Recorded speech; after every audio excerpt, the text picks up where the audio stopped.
Boyt. I'm super excited that you guys came out tonight. This is actually my last performance here in New York City.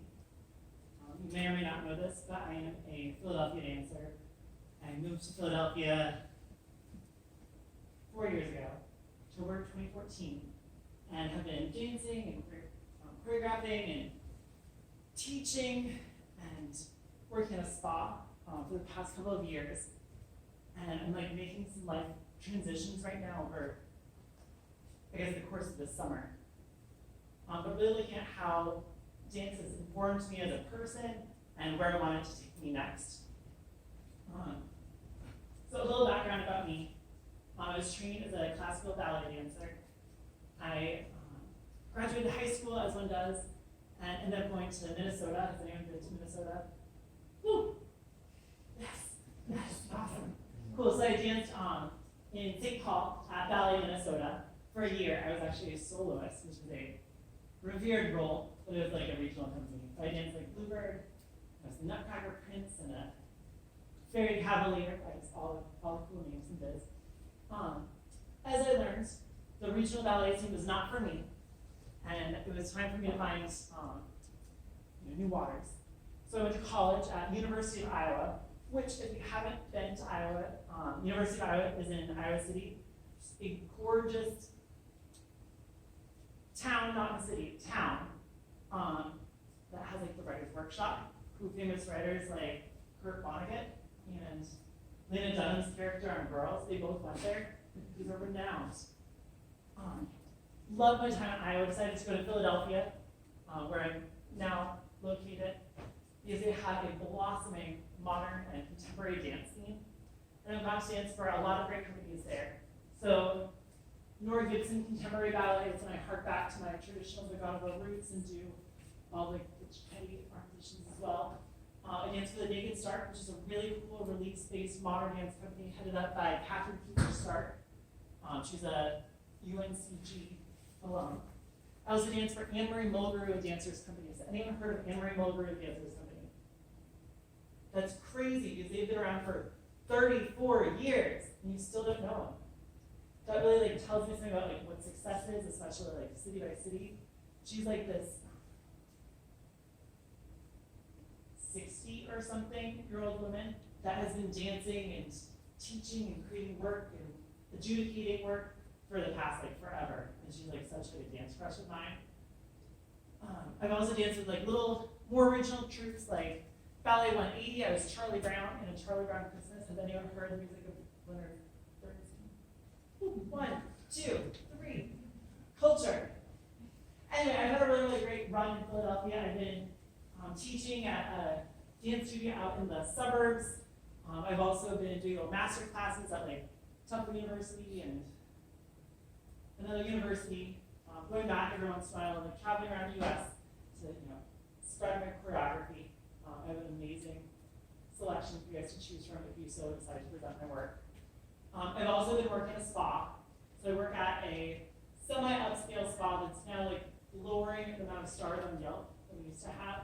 I don't think it's based on me. I'm in very few of the reviews. I'm a receptionist there.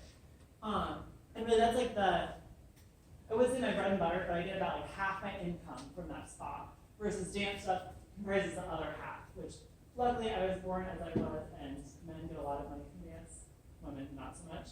But I have been able to like make things work fairly well in my little village of Philadelphia. It's not the big apple, I'm sorry. But anyway, so I'm like looking at like a life transition right now for the past year or so. It's been like, is this what's going to happen? It's going to happen. It has to happen. And so I finally embarked upon that. So of course I like had to make another solo. Like, this is my new thing. So I like prepared this for you tonight. Please.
suppose there are a lot of different ways to communicate your future, your present, your past.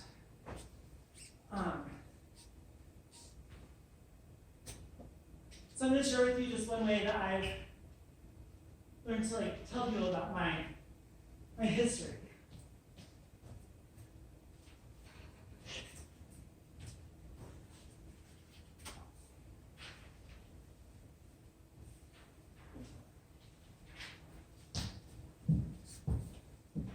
So this is a really powerful piece of paper. I've taken courses on it, read online how-to guides. It's not quite money, but it's pretty darn close. This is a really nice paper, so you're welcome. Excuse me, the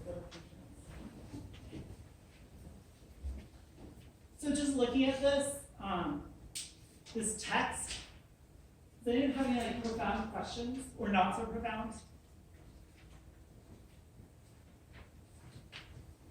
Did you want one? You want one?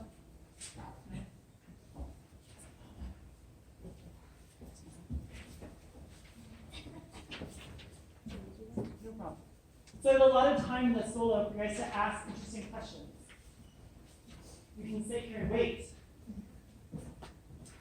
Or we can be invested in art being created on the moment.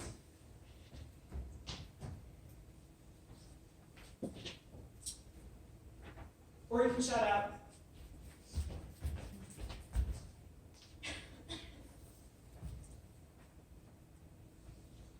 Sean, what's your favorite color? Orange. How was New York informed in your plans? New York is a very large cosmopolitan city. That is two words that mean the same thing. It has a lot of dance. One might say it's oversaturated with dance. That your dance work does not actually mean anything. So it's made me really grow to develop Philadelphia as a core place in my heart and in my repertoire. There's a lot of stuff here. It's cool. Did I answer your question? No. Thank you. I see other faces with questions. I know it. What inspired the first dance you choreographed?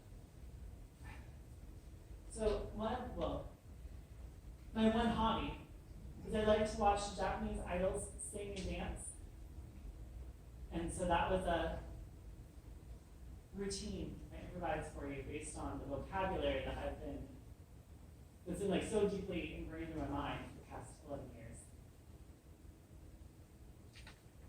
Watanabe Mayu really helps me there.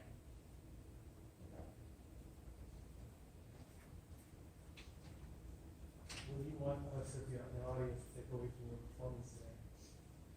I want you to get a little bit of a glimpse that every single person has so many facets that you don't know about until you have them stand around on stage or do some shitty dancing to find out. I hope you take that one today. You look skeptical.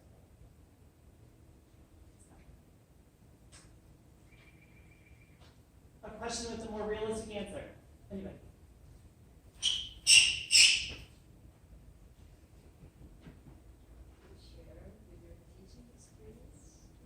Oh, of course.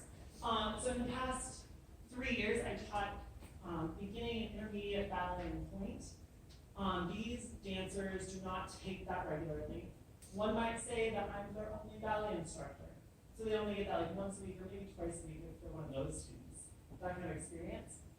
Ballet is definitely built upon a daily practice. So I got to have fun with suburban kids, and they enjoyed pretending to know how to dance. And occasionally we got them on point, which is really dangerous for people that only take class once a week. Don't let kids do that, even though they want to. Then they'll dance with at the bar, and you're stop that, you'll hurt yourself, and then they fall. And usually they're fine. They're resistant. But it's scary. Don't. Do you teach as well?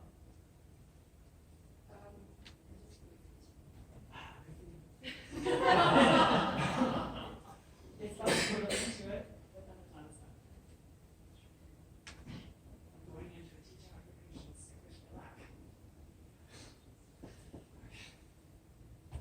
One more question. I would say we only have time for one more, but it's as much time as I want.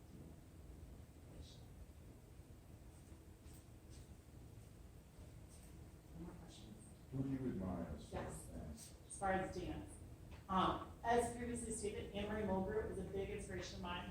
Our work does not necessarily touch the same realms, but she's like getting it. She's a dance advocate. She's like elderly and is still dancing and choreographing and wants to put her work out. She's like an emerging artist still. You said, what is emerging? So I'm gonna say Anne-Marie Mulgrew. She has a great local not documentary, like an 8-minute segment on WHYY about her and her company and her work in Philadelphia. All right, so thank you for playing along with me. A little story. You can keep those piece of paper. If you know anyone that needs someone.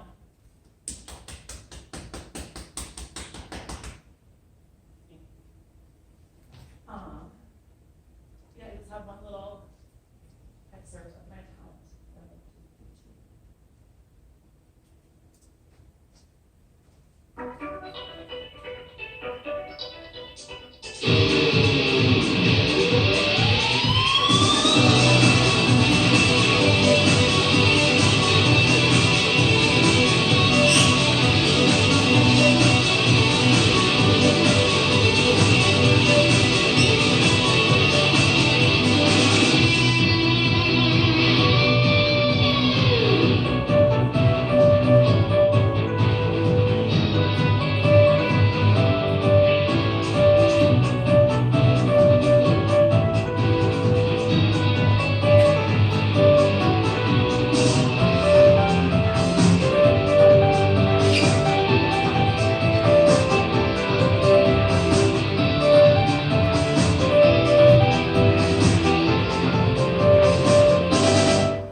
Giselle.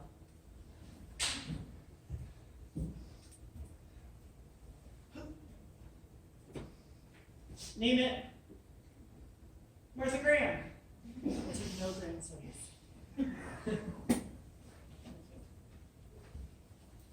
Get your hands.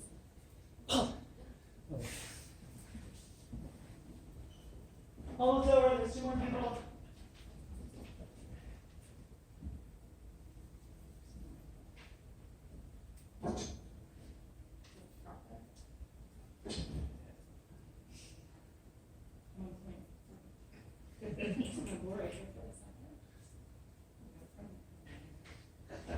Thank you for your honest participation and your lackluster questions.